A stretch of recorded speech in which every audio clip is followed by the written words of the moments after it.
दोस्तों, I hope आपने पहला पार्ट वीडियो का देख लिया होगा जिसमें हमने बेसिक्स डिस्कस किए। अब हम फॉर्म नंबर 3 सीडी के बारे में बात करेंगे। ये रियल फॉर्म है, ये एग्जैक्ट दुनिया में जो है वो एग्जिस्ट करता है।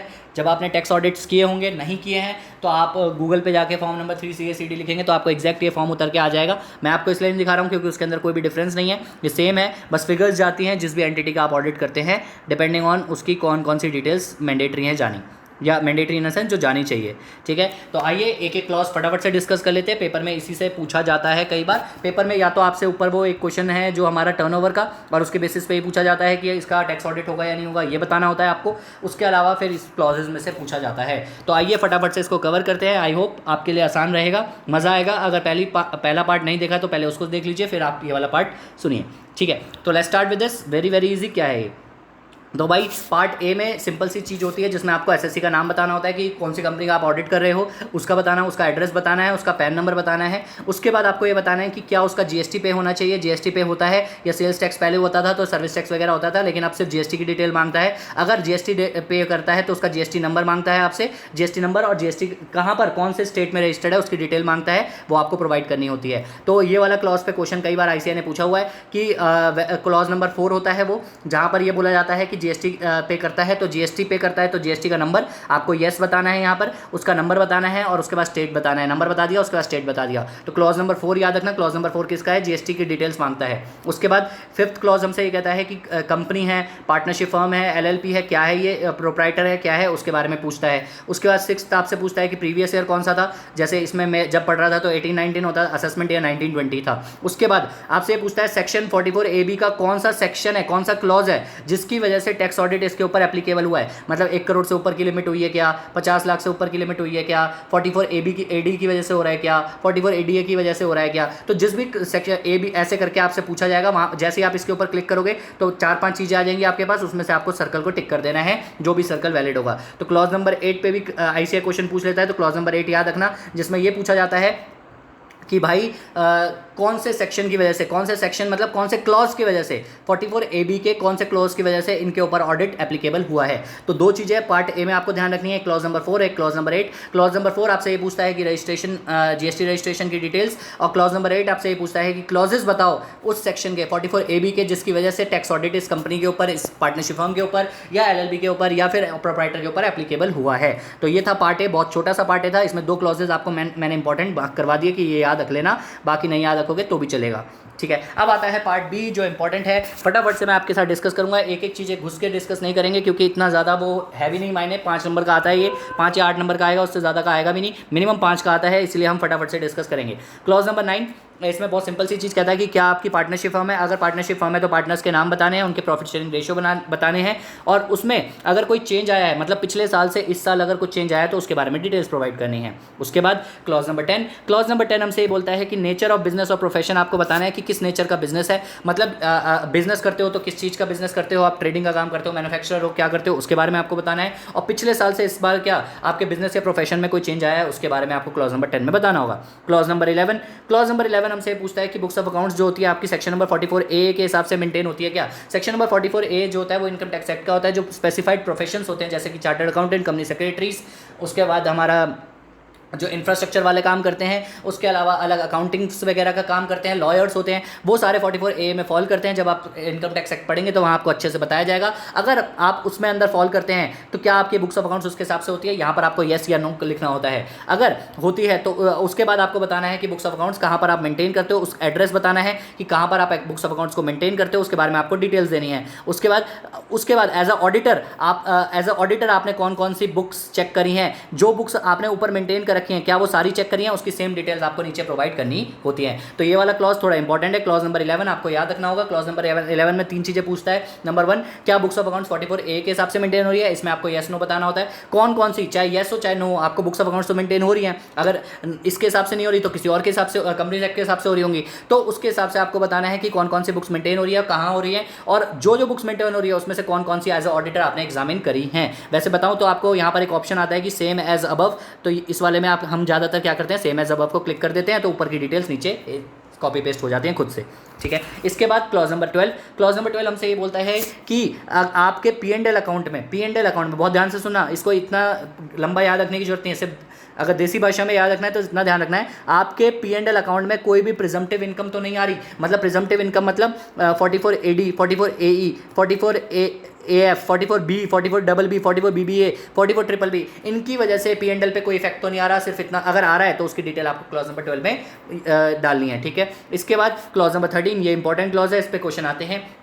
मेथड ऑफ अकाउंटिंग कौन सा फॉलो कर रहे हो, कैश मेथड कर रहे हो या मर्केंटाइल कर रहे हो। पिछली बार से इस बार में कोई चेंज तो नहीं आया, और अगर चेंज आया है तो P&L पर क्या इफेक्ट पड़ा है। तो सीरियल नंबर 1 पर्टिकुलर्स आया है चेंज, इंक्रीज आया प्रॉफिट में या डिक्रीज आया प्रॉफिट में, उसके बारे में आपको बताना है। तो 3 चीज़ें बतानी है। मेथड ऑफ अकाउंटिंग क्या है आपका, पिछली बार से इस बार चेंज तो नहीं आया, और अगर चेंज आया तो P&L पे क्या इफेक्ट आया है, ठीक है। उसके अलावा इसके अंदर क्या बताता है कि ICDS की वजह से, ICDS क्लॉज नंबर 13 ही है इसलिए मैंने बोला था इंपॉर्टेंट है, ICDS की वजह से आपके P&L पे कोई इंपैक्ट पड़ा है क्या, ICDS की वजह से आपके P&L पे कोई इंपैक्ट पड़ा है क्या, उसके बारे में बताना है। अगर पड़ा है आपके ICDS की वजह से आपके P&L पे इंपैक्ट, तो उसके बारे में आपको डिटेल देनी है कि कैसे, कौन से ICDS की वजह से कितना इंपैक्ट पड़ा है। उसके बाद लास्ट में ये पूछता है कि डिस्क्लोजर ऑफ ICDS, तो इस वाले में हम पता है अभी फिलहाल क्या करते हैं, अगर प्रैक्टिकल वर्ल्ड में तो अकाउंटिंग पॉलिसीज में हम लिख देते हैं कि refer notes to accounts, valuation of inventories में हम बता देते हैं कॉस्ट और NRV हम फॉलो कर रहे हैं। कंस्ट्रक्शन कॉन्ट्रैक्ट्स के लिए अगर कोई नोट होता है तो हम नोट्स फॉलो करते हैं। रेवेन्यू रिकग्निशन के लिए 115 का डिस्क्लोजर डिस्क्लोज कर देते हैं। टेंजिबल फिक्स्ड एसेट्स के लिए 16 के डिस्क्लोजर्स का नोट लिख देते हैं, note number.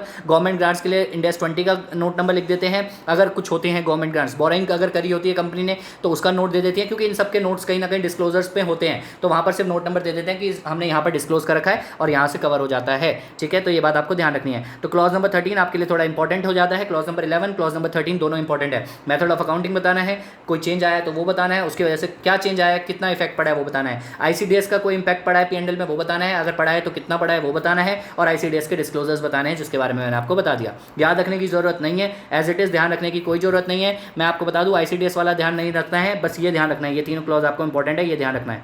Method of accounting, any change और उसका इफेक्ट। इसके बाद अगला पॉइंट हमारे पास जो आता है वो आता है 14th क्लॉज नंबर 14 हमसे ये कहता है कि method of valuation of closing stock, मतलब क्लोजिंग स्टॉक आप किस पे वैल्यू करते हो, कॉस्ट पे करते हो, NRV पे करते हो, मार्केट प्राइस पे करते हो, NRV पे करते हो, कॉस्ट और NRV विच एवरेज लोअर पे करते हो, इसके बारे में आपको डिटेल देनी है। क्या पिछली बार से इस बार कोई चेंज आया है, उसका इफेक्ट आपको बताना है, इंक्रीज इन प्रॉफिट या डिक्रीज इन प्रॉफिट में, ठीक है। उसके बाद अगला पॉइंट हमारे पास जो क्लॉज नंबर 15 आता है, ये भी इंपॉर्टेंट है, इस पर भी कई बार पूछ लेता है कि आपका कोई कैपिटल एसेट जो स्टॉक इन ट्रेड में कन्वर्ट हुआ है तो उसके बारे में बताना है। फॉर एग्जाम्पल, अब इसका एग्जाम्पल मैं आपको बता दूं, पहले आप प्रॉपर्टी डीलरिंग का काम नहीं करते थे, लेकिन अब आप प्रॉपर्टी डीलर का काम कर रहे हो और आपके पास बहुत सारी लैंड पड़ी है जिसको आप खरीद बेच करोगे। तो पहले अगर आप नहीं करते थे और आप करते हो तो ये लैंड जो होगी कैपिटल एसेट से क्या हो जाएगी, स्टॉक इन ट्रेड में कन्वर्ट हो जाएगी। तो अगर कुछ ऐसा है, कोई कैपिटल एसेट को आपने स्टॉक इन ट्रेड में करा है तो उसके बारे में आपको डिस्क्रिप्शन देना है। जैसे इन्वेस्टमेंट इन ज्वेलरी हो गया, कब खरीदा था वो बताना है, कॉस्ट क्या थी उसकी, और जिस दिन आपने कन्वर्ट किया उस दिन क्या उसकी फेयर वैल्यू चल रही थी, उसके बारे में आपको डिटेल देनी है। तो ये क्लॉज नंबर 15 है। क्लॉज नंबर 16 हमसे ये कहता है ऐसा अमाउंट की डिटेल आपको प्रोवाइड करनी है, वेरी वेरी इंपॉर्टेंट। इस पे ICAI ने 4 नंबर का क्वेश्चन नवंबर में भी पूछा था, ठीक है। तो ये मैं आपको बता दूं कि ऐसा अमाउंट जो आपने P&L में क्रेडिट नहीं किया है, इससे ये जानना चाहता है कि आप टैक्स बचाने की कोशिश तो नहीं कर रहे हो, ठीक है। तो ऐसी चीज़ें जो टैक्स ऑडिटर से पूछी जा रही है कि इन्होंने ऐसी चीज़ें जो P&L में नहीं दिखाई हैं, तो आपको बताना है कि सेक्शन PGBP के कोई आइटम्स, उसके बाद आपको ये बताना है कि ड्यूटी ड्रॉबैक्स हो गया, रिफंड हो गया, जो अथॉरिटीज़ ने एडमिट कर लिया है कि हाँ ठीक है आपका रिफंड बनता है, वो आपने अभी P&L में ना दिखाया हो। कुछ एक्सेलरेशन क्लेम्स हैं, उसके बारे में आपको कोई और आइटम या फिर कोई भी कैपिटल रिसीट्स जो आपको लगता है, और कैपिटल रिसीट्स क्या क्या हो सकती हैं, जैसे कि कैपिटल एसेट का बिकना, ठीक है, कैपिटल एसेट का बिकना, उसमें आपको प्रॉफिट होना, लोन्स का मिलना, ऐसी चीज़ें जो आपने P&L अकाउंट में नहीं दिखाई हैं उसके बारे में आपको जो है बताना होगा। क्लॉज नंबर 16 में आपको ये बताना होगा। तो क्लॉज नंबर 16 को ऐसे याद रखना है कि ऐसी चीज़ें जो आपने P&L अकाउंट में नहीं दिखाई हैं उसकी डिटेल्स प्रोवाइड करनी है। फॉर एग्जांपल PGBP का सेक्शन नंबर 28 के आइटम्स, उसके अलावा ड्यूटी ड्रॉबैक्स या रिफंड्स जो अथॉरिटीज़ ने एक्सेप्ट कर लिए हैं और आपने प्रोवाइड नहीं करी हैं, उसके अलावा कैपिटल रिसीट्स सच एज, जैसे कि हमारा अगर आपको कोई प्रॉफिट होता है कैपिटल एसेट वगैरह को बेच के, उसके अलावा कोई और आइटम ऑफ इनकम या फिर कोई एक्सलेशन क्लेम्स वगैरह, ठीक है। इसके बाद क्लॉज नंबर 17 आता है। क्लॉज नंबर 17 बहुत सिंपल सा क्लॉज है जिसके अंदर सिंपल सी बात लिखी जाती है, अगर आपने कोई अपना एसेट ट्रांसफर किया है लेस देन इट्स वैल्यू, मतलब आपने कोई एसेट को जानबूझ के सस्ते में बेचा है, तो उसके बारे में डिटेल प्रोवाइड करनी है। फॉर एग्जांपल जैसे कि आपने बिल्डिंग बेची, ठीक है, और कंसिडरेशन 50 लाख की थी, लेकिन अगर स्टैम्प ड्यूटी वैल्यू देखें तो 70 लाख की थी। वैसे तो कैपिटल गेन के पे इफेक्ट आएगा ही उसका, कैपिटल गेन वाले उसको कंसीडर नहीं करेंगे, लेकिन अथॉरिटीज़ ये जानना चाहती है कि ये कंपनी फर्जी, ऑडिटर ने इस चीज़ को देखा या नहीं देखा, और कंपनी फर्जीवाड़ा तो नहीं कर रही, ठीक है, सिर्फ कहीं तो ये क्रॉस चेक करने के लिए काम आता है। इधर से कैपिटल गेन स्टेटमेंट चेक कर लेंगे और इधर से आपकी टैक्स ऑडिट रिपोर्ट की रिकॉर्ड में भी चेक करा जाएगा, ठीक है। तो ये आपका यहाँ पर क्लॉज नंबर 17 है, जहाँ पर आपको ये बताना है assets transfer less than it's value, okay. इसके बाद अगला पॉइंट जो आपको ध्यान रखना है वो ये ध्यान रखना है clause number 18। Clause number 18 very very simple, depreciation की सारी डिटेल जाती है as per the income tax act 1961, जिसमें सबसे पहले आपको ये बताना है कि description of assets, plant and machinery, क्या रेट ऑफ डेप्रिसिएशन है 15%, एक्चुअल वैल्यू क्या है, WDV वैल्यू क्या है, एक्चुअल कॉस्ट क्या है, उसके अलावा एडिशंस और अगर कुछ एडिशंस हुई हैं उसकी डिटेल देनी है आपको, डेप्रिसिएशन कितना है वो बताना है, और return down value at the closing of the year. तो क्लॉज नंबर 18 किसका है? क्लॉज नंबर 18 जो है हमारा किसका है? डेप्रिसिएशन का। कभी आज तक पेपर में पूछा नहीं है और मुझे लगता पूछेंगे भी, क्योंकि कुछ है नहीं उसमें, ठीक है। एक क्लॉज पूछेंगे भी तो क्या पूछेंगे? ओपनिंग, एडिशंस, सेल्स, ठीक है, एक रेट बीच में पूछ लिया, उसके बाद डेप्रिसिएशन कितना लग रहा है, क्लोजिंग वैल्यू, यही लिखना है आपको अगर पूछ भी लिया तो। इसके बाद क्लॉज नंबर 19, ये भी इतना इंपॉर्टेंट नहीं है, इसमें आपको सिर्फ इतना ध्यान रखना है कि ये सारे सेक्शन आपको याद रखने की जरूरत नहीं है, इसमें से एक दो याद रख लेना अगर याद रहे तो। 32AC, 32AD, 33ABA, 35ABB, ये सारे याद रखने की बिल्कुल भी कोशिश मत करना, याद नहीं होंगे। 35AD, 35CCC, एक दो याद रख लेना, जैसे कि 32AD याद रख लेना, मैंने 32AD याद रखा था, 35AD याद रखा था, 35CCC याद रखा था, तो इनको ऐसे याद रख लेना। बाकी ये होता क्या है, ये इंपॉर्टेंट है, ये होता है क्लॉज नंबर 19 में आपको ये डिटेल बतानी है कितना अमाउंट है जो P&L में डेबिट किया है और कितना डिडक्शन मिल सकता है इनकम टैक्स एक्ट में। मतलब गवर्नमेंट आपसे, मतलब गवर्नमेंट टैक्स ऑडिटर से ये पूछना चाह रही है, ऐसा अमाउंट जो P&L अकाउंट में आपने खर्चा दिखाया हुआ है और उसकी इनकम टैक्स में जो है आपको डिडक्शन अलाउड होती है, तो उसके बारे में डिटेल्स है। तो उसके कुछ एग्जांपल्स अगर आपको सेक्शंस के याद रखने हैं तो 32AD हो गया, 35AD हो गया, 35AC हो गया, ठीक है, 35CCC, 35CCD, 35D, DDA, F, ऐसे 3-4 याद रख के आप लिख सकते हो, कोई दिक्कत नहीं है। लेकिन मेन आपको ये याद रखना है कि ऐसा अमाउंट जो P&L में डेबिट हो गया है एज अ एक्सपेंस, और वो इनकम टैक्स एक्ट 1961 में भी आपको अलाउड है, ये गवर्नमेंट जानना चाहती है टैक्स ऑडिटर से क्लॉज नंबर 19 में।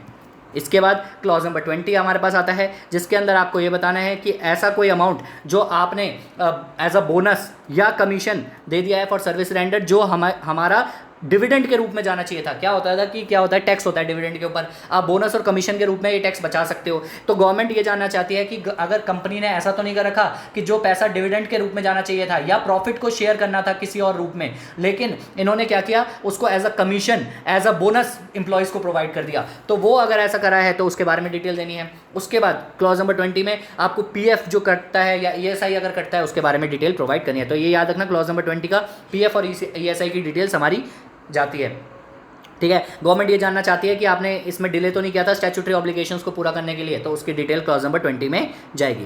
क्लॉज नंबर 21 बहुत सिंपल सी चीज़ कहता है, इंपॉर्टेंट क्लॉज है, इस पर सबसे ज़्यादा बार क्वेश्चन पूछा जाता है, जिसमें ये पूछा जाता है कि capital expenditure, personal expenditure, advertisement expenditure जो P&L में डाले हुए हैं उसकी डिटेल्स प्रोवाइड करो, क्योंकि ये आपको अलाउड नहीं होते हैं, ठीक है। तो कैपिटल एक्सपेंडिचर की डिटेल आपको बतानी है। कोई पर्सनल एक्सपेंडिचर अगर कंपनी ने अपने ऊपर किए हैं, कंपनी के CEO ने अपने ऊपर किए हैं, तो वो थोड़ी बिजनेस में अलाउड होंगे, वो बताना है आपको। एडवर्टीजमेंट के एक्सपेंडिचर अगर पॉलिटिकल पार्टी के लिए किए हैं तो वो आपको बताना है। उसके अलावा अगर क्लब्स वगैरह की मेंबरशिप ले रखी है उसके बारे में डिटेल्स देनी है, ठीक है। उसके अलावा स्टैट्यूटरी अगर वायलेशन किया है आपने, पेनल्टीज़ दी हैं, कुछ पेनल्टीज़ पे करी हैं, लॉ को प्रोहिबिशन करके अगर आपने कुछ पे किया है तो वो आपको यहाँ पर डिटेल प्रोवाइड करनी है। तो क्या क्या क्लॉज नंबर 21 में आपको प्रोवाइड करना है? कैपिटल एक्सपेंडिचर की डिटेल, पर्सनल एक्सपेंडिचर की डिटेल, एडवर्टीजमेंट की डिटेल, और कोई क्लब की मेंबरशिप या सब्सक्रिप्शन ले रखी है उसकी डिटेल, और जो भी आपने पेनल्टीज़ वगैरह अगर लॉ की पूर्तता नहीं करी, लॉ को पूरा नहीं किया, उसकी वजह से कोई पेनल्टी पे करी है तो उसकी डिटेल्स आपको प्रोवाइड करनी है।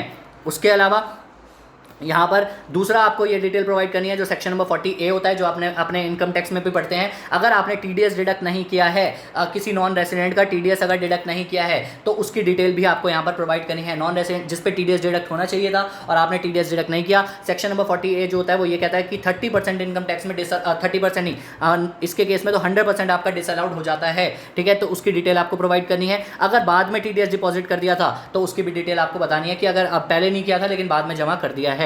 उसके बाद अगला 40AIA आता है। ये 40AIA जो होता है वो हमारा रेसिडेंट के केस में होता है कि अगर TDS नहीं डिडक्ट किया तो कंपनी ने, तो उसकी डिटेल आपको प्रोवाइड करनी है। और यहाँ पर 30% जो होता है वो डिसअलाउड होता है, इसीलिए ये डिटेल टैक्स ऑडिटर से मांगी जाती है, ठीक है। और और बाद में अगर पेमेंट कर दी थी उसकी भी डिटेल आप प्रोवाइड कर सकते हो। उसके अलावा इसको आप छोड़ सकते हो, नीचे वालों को ध्यान रखने की कोई ज़रूरत नहीं है। इसके बाद सी पॉइंट जो हमारा क्लॉज नंबर 21 में आता है वो ये कहता है कि कोई भी अमाउंट जो हमारा P&L में डेबिट हो रखा है as a interest, as a salary, as a bonus, as a commission, as a remuneration, जो आपके हिसाब से इनएडमिसिबल है, मतलब मोर देन द लिमिट। जो हमारा पार्टनरशिप एक्ट पढ़ते हो आप, तो इनकम टैक्स एक्ट 1961 में जब आप पार्टनरशिप चैप्टर पढ़ोगे, पार्टनरशिप का अकाउंट इसका इनकम टैक्स ट्रीटमेंट पढ़ोगे, तो वहाँ लिमिट होती है 40B 40BA। 40BA जो होता है वो लिमिट करता है AOP और BOI के लिए होता है, और 40B जो होता है वो हमारा पार्टनरशिप के लिए होता है कि इस इतने अमाउंट से ज़्यादा जो होगा सैलरी आपको अलाउड नहीं करी जाएगी। तो अगर इसने या इंटरेस्ट अलाउ नहीं किया जाएगा, 12% होता है, ये सैलरी का भी होता है, बोनस का भी होता है, सबकी लिमिट्स हैं, ठीक है। तो आपको ये पूछ रहा है कि कुछ उससे ज़्यादा तो नहीं दे रखा, तो अगर दे रखा है तो उसके बारे में आपसे डिटेल्स मांगी है, ठीक है। इसके बाद लास्ट जो हमारा 21 का आता है, लास्ट तो नहीं, सेकंड लास्ट जो हमारा 21 का आता है वो ये आता है कि अगर आपने कोई कैश में पेमेंट करी है, 43 बहुत इंपॉर्टेंट, कैश में अगर आपने 10,000 रुपये से ऊपर की पेमेंट करी है, ठीक है, किसी भी कंपनी ने 10,000 से ऊपर की पेमेंट अगर सिंगल डे में सिंगल ट्रांजेक्शन के लिए 10,000 से ऊपर की पेमेंट करी है, तो उसकी डिटेल जो होती है ऑडिटर को प्रोवाइड करनी है। अगर कोई बंदा ट्रांसपोर्टेशन वाला है और ट्रांसपोर्टेशन वाले को अगर आपने 35,000 गुड्स का ट्रांजिट करने वाला है, गुड्स कैरिंग वाला है, तो उसको 35,000 की पेमेंट तक अलाउड होता है। 35,000 से ज़्यादा अगर पेमेंट करी है कंपनी ने तो वो आपका डिसअलाउड होता है, इसीलिए उसकी डिटेल भी देनी है। तो ये डिटेल तभी जाएगी जब 35,000 से ऊपर की होगी, 10,000 या 35,000 से ऊपर की डिटेल्स होगी as per section number 40A of the income tax act, ठीक है। उसके बाद ये नीचे वाला आप छोड़ सकते हो, ग्रेचुइट अमाउंट इन एडमिसिबल वगैरह है, interest on borrowed capital amount in admissible अगर है तो वो सबकी डिटेल है। मोटी मोटी बातें जो आपको क्लॉज नंबर 21 में याद रखनी है वो ये याद रखनी है, कैपिटल एक्सपेंडिचर की डिटेल देनी है, समराइज करता हूँ मैं, एडवर्टीजमेंट एक्सपेंडिचर की डिटेल देनी है, पॉलिटिकल पार्टीज वगैरह के लिए अगर कर रखी हैं तो। उसके अलावा आपको तीसरा वो आपको डिटेल देनी है पर्सनल एक्सपेंडिचर की, क्लब्स की मेंबरशिप ले रखी है, सब्सक्रिप्शन ले रखा है, उसकी डिटेल आपको प्रोवाइड करनी है। पेनल्टीज अगर आपने कॉन्ट्रवेंशन ऑफ लॉ के लिए पे किया उसकी डिटेल्स प्रोवाइड करनी है। अगर आपने TDS डिडक्ट नहीं किया रेसिडेंट का या नॉन रेसिडेंट का, उसकी डिटेल्स आपको ध्यान रखनी है। उसके अलावा अगर आपने 40A3 कैश में पेमेंट करी है 10,000 से ऊपर की या 35,000 से ऊपर की, तो उसकी डिटेल्स आपको प्रोवाइड करनी है। एक बात मैं आपको बता दूं, एक डाउट आपके मन में आएगा कि क्या ये सब क्लॉजेस भी याद रखने हैं कि B का 1, नहीं, ये सब याद नहीं रखने। क्लॉज नंबर 21 लिखाना मोर देन एनफ है। और अगर आपको लगता है तो आप ऐसे लिख सकते हो the sub clauses of clause number 21, इतना याद रखने की जरूरत नहीं है, ठीक है। इसके बाद भैया हमारे पास आता है क्लॉज नंबर 22। क्लॉज नंबर 22 में सिर्फ इतनी सी बात याद रखना, मेरे ख्याल से इंपॉर्टेंट नहीं है, आजकल MSME का थोड़ा बात चल रहा है तो ये याद रखना ना, सिर्फ क्लॉज नंबर याद रखना ना। क्लॉज नंबर 22 कहता है कि कोई इंटरेस्ट जो section number 23 of the MSME act के हिसाब से देना था और अगर इनएडमिसिबल है तो उसकी डिटेल आपको प्रोवाइड करनी है। तो इंटरेस्ट अगर इनएडमिसिबल है MSME के लिए तो उसकी डिटेल आपको प्रोवाइड करनी होगी, ठीक है। इसके बाद क्लॉज नंबर 23 कहता है अगर कोई पेमेंट आपने स्पेसिफाइड रिलेटिव्स वगैरह को करी है तो उसकी डिटेल प्रोवाइड करनी है। उसके बाद अगर आपने 32AC 32AD में कोई अगर आपने डीम्ड प्रॉफिट्स हैं तो उसकी डिटेल प्रोवाइड करनी है, याद नहीं रखोगे तो भी चलेगा। 23 याद रखना, 23 याद रखना, payments made to the relative. Clause number 25 हमसे कहता है कि डीम्ड प्रॉफिट जो सेक्शन नंबर 41 के हिसाब से PGBP का होता है, अगर कुछ है तो उसके बारे में डिटेल प्रोवाइड करनी है, याद नहीं रखोगे तो भी चलेगा। उसके बाद clause number 26 very very important, clause number 26 जो होता है बहुत इंपॉर्टेंट है, ये प्रैक्टिकल वर्ल्ड में भी बहुत इंपॉर्टेंट है। सेक्शन नंबर 43B, इसमें ये बोला जाता है कि जो आपकी स्टैट्यूटरी ऑब्लिगेशंस होती हैं जैसे कि PF का पैसा हो गया या ESI का पैसा हो गया, ग्रेचुइटी का पैसा हो गया, जो आपने फंड बना के रखा हुआ है उसको अगर आपने फंड में ट्रांसफर करना है कंपनी को, तो वो आपको सेक्शन नंबर 39 सबसेक्शन 1 में, सेक्शन नंबर 139 सबसेक्शन 1 में जो आपकी ड्यू डेट होती है रिटर्न ऑफ इनकम की, उससे पहले आपको जमा करना होगा। अगर आपने जमा नहीं किया है तो उसकी डिटेल, जमा कर दिया है तो भी डिटेल प्रोवाइड करनी है, नहीं जमा किया है तो भी डिटेल प्रोवाइड करनी है। तो यही लिखा हुआ है बहुत सिंपल सा कि अगर कोई फर्स्ट डे पे प्री एग्जिस्ट करा था, मतलब जिनकी पिछले साल में डिडक्शन नहीं मिली थी, मतलब जिसकी पिछले साल में पेमेंट नहीं हुई थी लेकिन इस साल जमा हो गया है, तो उसकी डिटेल आपको प्रोवाइड करनी है। जो इस साल में आपने पे करना था और आपने पे कर दिया उसकी डिटेल आपको प्रोवाइड करनी है, ठीक है। इसके बाद क्लॉज नंबर 27 आता है। क्लॉज नंबर 27 आपसे सैनवेट की डिटेल्स पूछता है। आजकल सैनवेट की ना पूछ के ITC की डिटेल्स पूछ लेते हैं कि ITC आपका कितना ओपनिंग था, कितना यूज़ हुआ और कितना आपका जो है क्लोजिंग बचा हुआ है, ठीक है। उसके बाद क्लॉज नंबर 28 आता है। क्लॉज नंबर 28 भाई सिंपल सी बात कहता है, ये प्राइवेट कंपनी के लिए है। इसके पहले 1 अप्रैल 17 से पहले वालों का था, अभी के लिए नहीं है। 1 अप्रैल 2017 से पहले की ट्रांजैक्शंस के लिए था, क्योंकि अब ये दूसरे क्लॉज में जा चुका है, इसलिए अभी इंपॉर्टेंट हो गया है। ये पूछ लेता है कई बार आईसीआई, जिसमें आपको बताना पड़ता है, तो ये बात याद रखना। क्लॉज नंबर 28 कहता है कि क्या एसएससी ने कोई भी प्रॉपर्टी ऐसी रिसीव करी है being a share of the company जिसमें पब्लिक सब्सटेंशियली इंटरेस्टेड नहीं होती, बिना कंसिडरेशन के या इनएडिक्वेट कंसिडरेशन के। तो अब ये 56(2)(10) में ही कवर हो जाता है, ठीक है, जो गिफ्ट वाला प्रोविजन है, इसलिए यहाँ से हटा दिया गया है। तो आपको याद रखना है ये 1 अप्रैल 2017 से पहले अगर कोई ट्रांजैक्शन थी जो प्राइवेट कंपनी ने कोई प्रॉपर्टी या शेयर्स ट्रांसफर करे थे विदाउट कंसिडरेशन या विदाउट इनएडुकेट कंसिडरेशन पे, तो उसकी डिटेल्स आपको प्रोवाइड करनी होती थी क्लॉज नंबर 28 पे। अब अगर इसका क्वेश्चन आता है तो आपको क्या लिखना है कि अर्लियर क्लॉज नंबर 28 में ये डिटेल्स आती थी, लेकिन अब क्लॉज नंबर 29 में ये डिटेल्स आती है, ठीक है, 29A में। ऐसे आपको इसका आंसर प्रेजेंट करना होगा।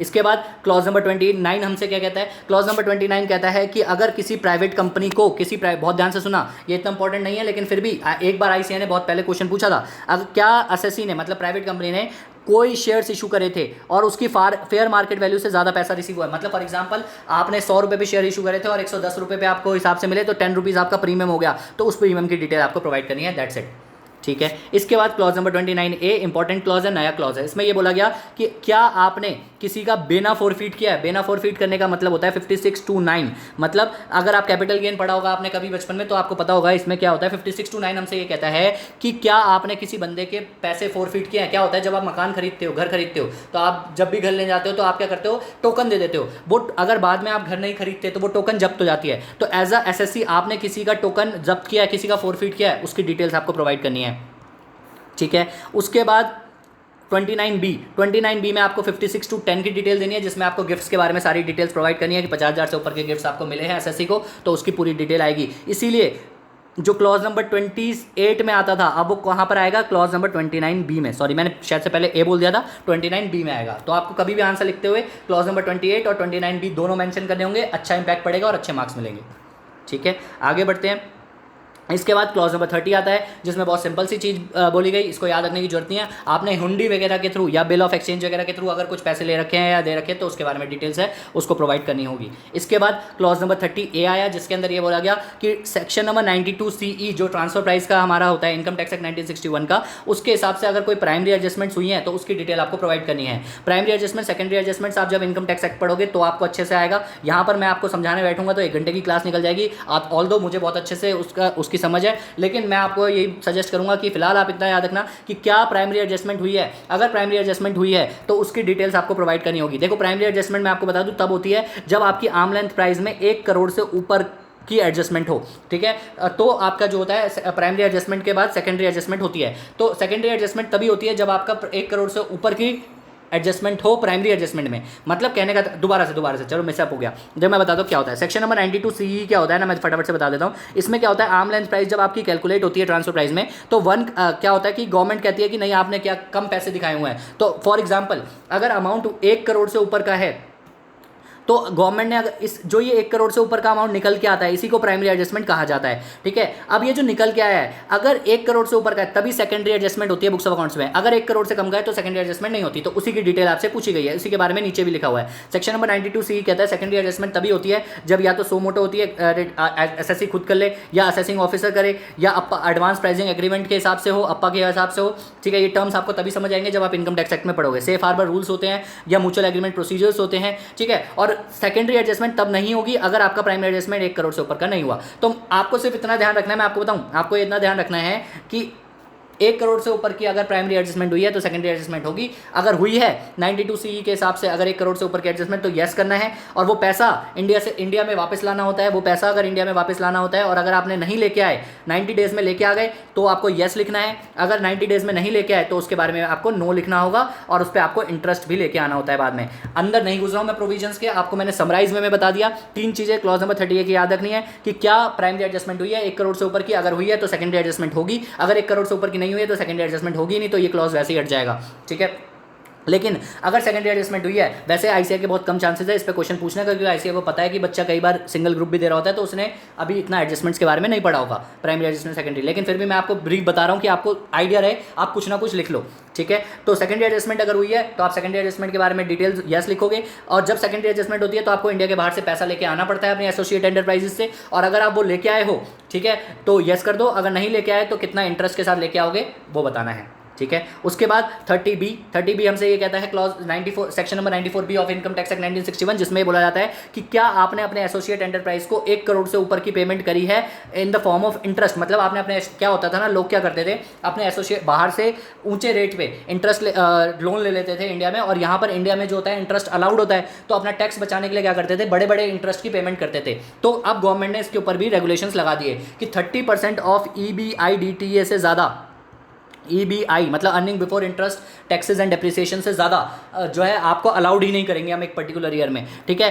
तो यही डिटेल पूछी गई है कि क्या 1 करोड़ से ऊपर की एक्सेसिव पेमेंट हुई है, अगर हुई है तो 30% ऑफ EBITDA ही अलाउड होगा, उससे ज़्यादा अलाउड नहीं होगा। तो वो डिटेल आपको प्रोवाइड करनी है अगर ऐसा है, अगर अपने एसोसिएट एंटरप्राइज से उसने ली है तो, ठीक है। तो ये 94B है। इसके बाद क्लॉज नंबर 31 आता है। क्लॉज नंबर 31 बहुत सिंपल है भाई। क्लॉज नंबर 31 जो है ये कहता है कि आपने लोन्स या डिपॉजिट ले रखे हैं 20,000 रुपये से ज़्यादा, अगर स्पेसिफाइड डेट पे section number 269 SS of the income tax act 1961 में, तो उसकी डिटेल आपको प्रोवाइड करनी है। कि ये अंदर से याद रखने की जरूरत नहीं है, एक रीड कर लेना, इससे ज़्यादा मैं यही बोलूँगा। इसको ये आपको याद भी नहीं होगा कि कैसे लिया, क्या लिया, जिससे लिया उसके नाम आपको बताना होगा कि 20,000 से ऊपर का लोन आपने किससे लिया है, लोन्स या डिपॉजिट, ठीक है, कितना लिया है, सेटलमेंट हुआ या नहीं हुआ, स्क्वायर्ड ऑफ हुआ नहीं हुआ, किस सिस्टम के थ्रू लिया है, अकाउंट पे चेक या अकाउंट पे ड्राफ्ट से लिया है नहीं लिया, इसके बारे में आपको बताना है। लेकिन एक चीज आपको याद रखनी है कि ये क्लॉज नंबर 31 जो होता है, लोन्स एंड डिपॉजिट ऑफ 20,000 और in case of section number 269 SS, ये आपका गवर्नमेंट कंपनी के केस में ये क्लॉज एप्लीकेबल नहीं होता। अगर आप गवर्नमेंट कंपनी का टैक्स ऑडिटर हो तो आपको ये क्लॉज की डिटेल प्रोवाइड करने की जरूरत नहीं है। उसके बाद 31 में ही B पॉइंट ये लिखा हुआ है कि आपने कोई स्पेसिफाइड सम लिया है, कि स्पेसिफाइड सम में आपको 2 लाख रुपए तक अलाउड होता है, ठीक है। लोन्स एंड डिपॉजिट्स अगर वर्ड है तो 20,000 रुपए तक अलाउड होता है किसी बंदे से लेना, और स्पेसिफाइड सम लिखा हुआ है तो आपको 2 लाख रुपए तक अलाउड होता है। तो इसके बारे में भी आपको जो है डिटेल प्रोवाइड करनी होगी। वही प्रोवाइड करनी है कि किससे लिया, कितना लिया, स्क्वायर्ड ऑफ हुआ है या नहीं हुआ, अकाउंट पे चेक या अकाउंट पे ड्राफ्ट से लिया है नहीं, और ये भी क्लॉज गवर्नमेंट कंपनी और बैंकिंग कंपनी के केस में अप्लाई नहीं करता। इसके बाद रिसीट्स के बारे में बात हो रही है कि सॉरी, ये जो स्पेसिफाइड सम है ना, यहाँ पर भी 20,000 ही अलाउड है, ठीक है। ये 269 SS है ना, सॉरी मैं कंफ्यूज हो गया, 269 ST के बारे में बता दिया आपको। यहाँ पर भी 20,000 ही अलाउड है। वो 20,000 लोन्स एंड डिपॉजिट्स के लिए है, ये किसी भी काम के लिए आप 20,000 रुपये ले सकते हो, ठीक है, किसी भी फॉर्म में आप ले सकते हो, तो उसकी डिटेल है। अब 269 ST आता है जिसमें 2 लाख रुपए की बात है कि आप रिसीव करें 2 लाख रुपए तक, अगर 269 ST, तो otherwise then account payee cheque, draft और ECS, तो आपको ये डिटेल प्रोवाइड करनी है। मतलब अगर आपने सेक्शन नंबर 269 ST के हिसाब से 2 लाख रुपए से ज़्यादा किसी बंदे से लिए हैं, ठीक है, और otherwise than by account payee cheque, draft और ECS लिए हैं, तो आपको ये डिटेल प्रोवाइड करनी होगी, ठीक है। और उसके बाद अगर आपने रिसीट करी है 269 ST से, ST की 2 लाख रुपए की, और आपने लिया तो चेक से ही था, लेकिन वो चेक अकाउंट पे चेक और अकाउंट पे ड्राफ्ट नहीं था, ऊपर आपको तब प्रोवाइड करनी है other than account payee check, account पे ड्राफ्ट और ECS, ठीक है। अदर देन चेक, बैंक और ECS। अगर कैश में लिया, मिला जुला के अगर मैं सिंपल भाषा में कहूँ तो 269 ST में आपको ये वाला क्लॉज की डिटेल तभी प्रोवाइड करनी है अगर आपने रिसीट करी है 2 लाख रुपए से ऊपर, otherwise than by cheque, draft और ECS, मतलब कैश में, ठीक है। और नीचे आपको 2 लाख, यही सेम डिटेल प्रोवाइड करनी है, लेकिन ये कब करनी है, जब आपने अदर चेक और ड्राफ्ट से तो करा, लेकिन वो चेक और ड्राफ्ट जो है अकाउंट पे चेक और अकाउंट पे ड्राफ्ट नहीं था, ठीक है। तो आपको डिटेल प्रोवाइड करनी है। उसके बाद नीचे आपको सारी डिटेल पेमेंट की बतानी है कि पेमेंट आपने कर दिया, वो 20,000 रुपये की भी पेमेंट की डिटेल आपको बतानी है, और 2 लाख की भी पेमेंट की डिटेल आपको बतानी है। वही सेम बातें यहाँ पर लिखी हुई हैं, रीपेमेंट, ठीक है। तो ये इंपॉर्टेंट है, लेकिन उतना ज़्यादा इंपॉर्टेंट नहीं है, सिर्फ एक बार अगर रीड कर लोगे तो भी हो जाएगा। मैंने आपको समराइज वे में मोटी मोटी बातें बता दी हैं। 20,000 रुपये, 2 लाख रुपये, 2 लाख रुपये में आपको ये ध्यान रखना है कि otherwise than by account payee cheque, draft और otherwise than by cheque, draft और ECS किया है, मतलब कैश में किया, तो यहाँ पर डिटेल आएगा। और यहाँ पर डिटेल तब आएगा कि चेक और ड्राफ्ट से तो किया था, लेकिन वो अकाउंट पे चेक और अकाउंट पे ड्राफ्ट नहीं था, ठीक है। उसके बाद पेमेंट के बारे में आपको सारी डिटेल प्रोवाइड करनी है कि जहाँ पर आपने पेमेंट करी है चेक से, लेकिन वो चेक जो है अकाउंट पे चेक और अकाउंट पे ड्राफ्ट नहीं था, तो आपको ये डिटेल देनी है। उसके अलावा जहाँ आपने पेमेंट तो करी है और पेमेंट जो होती है otherwise than by account, cheque, draft और ईसीएस, मतलब अगर पेमेंट आपने कैश में करी तो आपको डिटेल प्रोवाइड करनी है। पेमेंट आपने चेक और बैंक ड्राफ्ट से तो करी, लेकिन वो चेक और ड्राफ्ट जो था वो अकाउंट पे ही चेक और ड्राफ्ट नहीं था, अकाउंट पे चेक और ड्राफ्ट नहीं था, तो आपको डिटेल प्रोवाइड करनी है। तो यही सारी डिटेल्स थी, बस खत्म। इसके बाद क्लॉज नंबर 32 आता है। क्लॉज नंबर 32 जो होता है वो हमारा डेप्रिसिएशन अलाउंस और बोर्ड फॉरवर्ड लॉसेस के बारे में डिटेल पूछता है। अगर आपके शेयर होल्डिंग में कोई चेंज आया है तो उसके बारे में डिटेल आपको बतानी है। कभी भी आपसे अनएब्जॉर्ब डेप्रिसिएशन करके अगर आपको क्वेश्चन में वर्ड दिखे तो आपको क्लॉज नंबर आंखें बंद करके 32 के बारे में लिख देना है, ठीक है। उसके अलावा इसके अंदर कुछ भी अगर कोई देखो कि कौन कौन सा board forward losses, depreciation, speculative business कि अगर इनकम के बारे में आपसे पूछे तो क्लॉज नंबर 32 में आपको लिखना है। ये 3 चीज़ याद रख लेना क्लॉज नंबर 32 में, unabsorb depreciation, brought forward losses and last one speculative business. इसके बारे में पूछता है तो क्लॉज नंबर 32 में। इसके बाद क्लॉज नंबर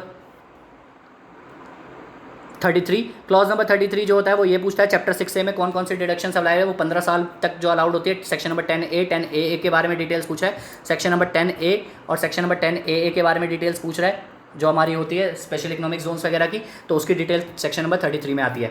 सेक्शन नंबर 34 भाई सबसे इंपॉर्टेंट सेक्शन, लेकिन प्रैक्टिकल वर्ल्ड का सबसे इंपॉर्टेंट सेक्शन। यहाँ इतना सारी लड़ाई इसी की होती है। टीडीएस की डिटेल यहाँ पर जाती है सारी की सारी, और टीडीएस की डिटेल ये जाती है कि 10 नंबर कौन से सेक्शन में टीडीएस कटा है, नेचर ऑफ पेमेंट क्या थी, कितना अमाउंट था, कितने पे टीडीएस कटा, कितने पे टीडीएस कितना अमाउंट कटा, कितने पे रेट से लेस रेट से कटा, कितना अमाउंट कलेक्ट हुआ और कितना गवर्नमेंट को जमा हुआ, इसके बारे में आपको बताना होता है। टीडीएस की सारी डिटेल आपको देनी होती है। क्या क्या याद रखना है, 10 नंबर सेक्शन, कौन से सेक्शन में टीडीएस कटा, उसके बाद नेचर ऑफ पेमेंट क्या था, टोटल अमाउंट क्या था, टोटल अमाउंट जिसके ऊपर टोटल अमाउंट क्या रिसीव हुआ, और टोटल अमाउंट जिसके ऊपर टीडीएस कटना चाहिए था उसमें से कितने अमाउंट पे टीडीएस कटा, कितना कटा, किस पे स्पेसिफाइड रेट से कम पे कटा, कितना कटा, और उसके बारे में कितना आपका सेंट्रल गवर्नमेंट को डिटेल प्रोवाइड, आपने सेंट्रल गवर्नमेंट में कितना जमा किया। उसके बाद जो टीडीएस की स्टेटमेंट होती है उसकी आपने वो जमा किया या नहीं किया, उसकी डिटेल आपको प्रोवाइड करनी है। कोई इंटरेस्ट वगैरह लगा था क्या टीडीएस के ऊपर, आपने लेट जमा किया था तो उसकी डिटेल आपको प्रोवाइड करनी है। इसके बाद क्लॉज नंबर 35 जिसमें आपको अगर कोई ट्रेडिंग कंसर्न है तो उसकी मैन्युफैक्चरिंग है तो उसके बारे में आपको डिटेल प्रोवाइड करनी है। Opening stock, purchase, sales, closing stock, अगर कोई शॉर्टेजेस है तो उसके बारे में, कोई मैन्युफैक्चरिंग कंसर्न है उसकी डिटेल, रॉ मटेरियल की डिटेल प्रोवाइड करनी है, फिनिश गुड्स की डिटेल प्रोवाइड करनी है, डब्ल्यूआईपी की डिटेल्स प्रोवाइड करनी है, ठीक है। क्लॉज नंबर 35 याद रखना, पेपर में पूछा जाता है। क्लॉज नंबर 35 किसके बारे में पूछता है, समराइज वे में पूछूँ तो स्टॉक डिटेल्स पूछता है, ट्रेडिंग कंसर्न का और मैन्युफैक्चरिंग कंसर्न का, जिसमें आपको opening, purchases, sales, closing, shortages बताना होता है। मैन्युफैक्चरिंग के केस में रॉ मटेरियल, फिनिश गुड्स और बाय प्रोडक्ट्स तीनों का बताना होता है, और जो हमारा ट्रेडिंग कंसर्न होता है उसमें तो नॉर्मली सेल परचेज का बताना होता है। इसके बाद क्लॉज नंबर 36 हमारे को ये बताना है कि अगर आपका कोई DDT, dividend distribution tax, CDT कुछ कटा है तो उसके बारे में आपको डिटेल देनी है। क्लॉज नंबर 36A आपको यहाँ पर डीम डिविडेंड जो सेक्शन नंबर 2 क्लॉज 22E होता है, जो हमारा of the income tax act 1961 में, जिसमें ये होता है कि अगर किसी बंदे का 10% से ऊपर का शेयर होल्डिंग है और अगर आप उसको एज अ लोन देते हो और वो लोन बेफालतू में देते हो तो उसे डिविडेंड माना जाता है। ये आप जब इनकम टैक्स पढ़ेंगे तो और अच्छे से आपको समझ आएगा, लेकिन फिलहाल इतना याद रख लो कि उसे डिविडेंड माना जाता है। तो अगर आपने किसी ऐसे बंदे को लोन दिया है और फालतू में दिया है तो उसकी डिटेल आपको प्रोवाइड करनी है जिसका 10% से ज़्यादा है। तो deem dividend in form of loans and advances अगर आपने बेनिफिशियल ओनर को दिया है, और बेनिफिशियल ओनर कौन माने जाते हैं, जिनके पास 10% से ज़्यादा वोटिंग पावर होती है कंपनी की, ठीक है। इसके बाद क्लॉज नंबर 37 जो होता है वो हमारा ऑडिट्स के बारे में बात करता है। कॉस्ट ऑडिट में अगर कोई डिस्क्वालिफिकेशन थी उसकी डिटेल प्रोवाइड कर दो, एक्साइज एक्ट में कोई डिस्क्वालिफिकेशन थी उसकी डिटेल प्रोवाइड कर दो, फाइनेंस एक्ट में कुछ डिस्क्वालिफिकेशन थी उसकी डिटेल प्रोवाइड कर दो। क्लॉज नंबर 40 बहुत सिंपल है, GP ratio, total turnover, NP ratio और इन्वेंट्री रेशियो के बारे में पूछता है।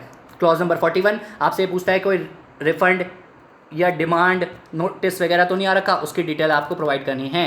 क्लॉज नंबर 42 फिलहाल के लिए ये आपके लिए इतना इंपॉर्टेंट नहीं है और आईसी आपसे पूछेगा भी नहीं। इसमें form number 61, form number 62 61A और फॉर्म नंबर 61B इसकी डिटेल जाती है। और ये फॉर्म नंबर होते क्या है मैं आपको बता दूं। फॉर्म नंबर 61 जो होता है वो नॉन पैन के साथ, अगर किसी बंदे के पास पैन नंबर नहीं था और उसके साथ आपने ट्रांजैक्शन करी है तो उसकी डिटेल्स फॉर्म नंबर 61 में जाती है। फॉर्म नंबर 61A में जो होती है, रिपोर्टिंग एंटिटी ने स्पेसिफाइड फाइनेंशियल ट्रांजेक्शंस अगर करी हैं तो उसको रिपोर्ट करना होता है। और फॉर्म नंबर 61B अगर आपने कोई इफेक्ट बताना होता है इम्प्लीमेंटेशन का, किसका, फॉरेन अकाउंट टैक्स का और कॉमन रिपोर्टिंग स्टैंडर्ड का।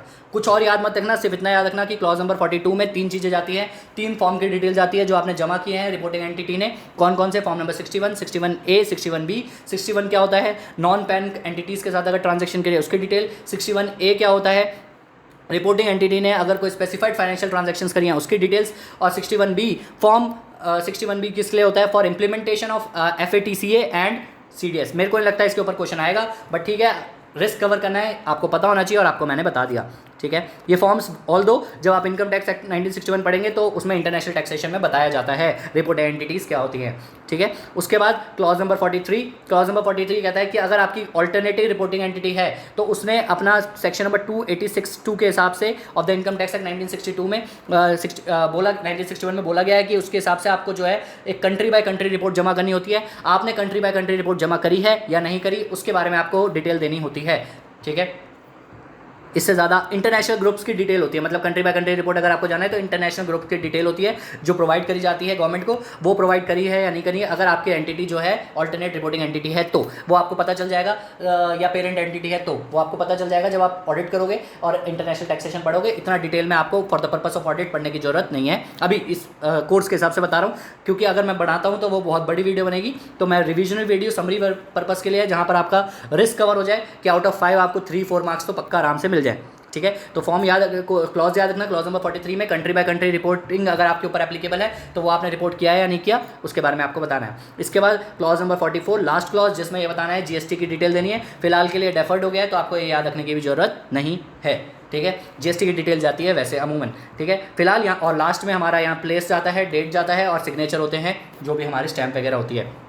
ये था हमारा टैक्स ऑडिट। इसके बाद जो इनकम टैक्स के हिसाब से होता है GST का एक छोटा सा पार्ट होगा, वो मैं आपके लिए बाद में बना दूंगा। फिलहाल मैं चेक करूंगा कि इस पर रिस्पांस अच्छा खासा आता है तो उसके बाद ही मैं आगे वीडियोस GST के ऊपर भी आपके लिए, वो GST के लिए 5-10-15 मिनट लगेंगे, उससे ज़्यादा लगेंगे नहीं, क्योंकि जो था ये मेन था। मुझे पता है थोड़ा सा फास्ट रहा होगा, बट आई होप आपके लिए वो हेल्पफुल रहेगा। आप बार बार 2-3 बार इसको सुनिए, इससे ज़्यादा पढ़ने की जरूरत नहीं है, इतना ही पढ़ना है और इस तरीके से पढ़ना है। एक बार जो क्लॉज वो वाला था 269 SS और ST वाला, उसको आप खुद से रीड करिएगा, क्योंकि मैंने तो ऊपर से बता दिया, एक बार रीड कर लीजिएगा। अगर याद नहीं होता है तो अपने आपको पुश मत करिएगा, सिर्फ इतना ध्यान रखना कि 260 कुछ ऐसा है, ठीक है। बाकी आप बना के लिख लोगे, क्योंकि अगर जब आप ऊपर से एक बार देख लेते हो, ऊपर से ओवरव्यू ले लेते हो ना, तो MCQ के रिस्क कवर हो जाते हैं सारे। और हमारी बारी पे MCQ आया था तो मुझे पता है रिस्क कवर हो गया था। ये वीडियो 2 की स्पीड पे आप बार बार सुनिए, आपके सारे के सारे फॉर्म नंबर जो 3CD आपका पूरा का पूरा कवर हो जाएगा। मैंने बेस्ट अपना देते हुए समराइज वे में आपको बता दिया। आई होप ये आपके लिए हेल्पफुल रहा होगा, आपकी हेल्प हो जाएगी।